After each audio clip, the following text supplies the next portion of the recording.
Aujourd'hui est un grand jour, non pas parce qu'Alfred Hitchcock s'est glissé dans mon film, d'ailleurs il va en sortir, voilà, mais parce que je vous propose de profiter de ma visite dans un très grand musée anglais, le Victoria and Albert Museum, souvent abrégé V&A, comme voile et arithmétique.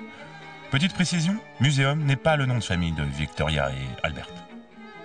Mais avant tout, 2 mots sur Victoria. En 1837, à peine âgée de 17 ans, forcément pas très sérieuse, elle devient quand même reine de tous les Anglais.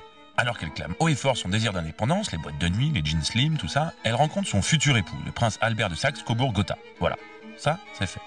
Le V&A est le plus grand musée d'art et de design du monde. Il est spécialisé dans les arts décoratifs. On y trouve toutes sortes d'objets depuis l'Antiquité jusqu'au XXIe siècle. Comme ça, par exemple. Ça, c'est du XXIe siècle, ça. On y trouve une très belle collection d'objets et de mobilier de l'Europe du Moyen-Âge, d'Inde et d'Extrême-Orient. Des destinations aussi paradisiaques que la Cisjordanie, l'Irak... Pardon. À propos d'Extrême-Orient, ne loupez pas la partie consacrée à la Chine, un petit pays qui se trouve en Asie. Vous en ressortirez apaisé, la tête pleine de créatures magiques et vidée de tout votre stress. Respirez. Comme dit le tout jeune proverbe, va, V-A, au V&A et Bouddha t'aidera.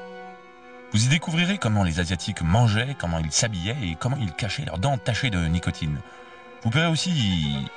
Ah, je sais pas ce que ça veut dire ça. C'est peut-être son nom à lui. Hein. Ou alors c'est les toilettes.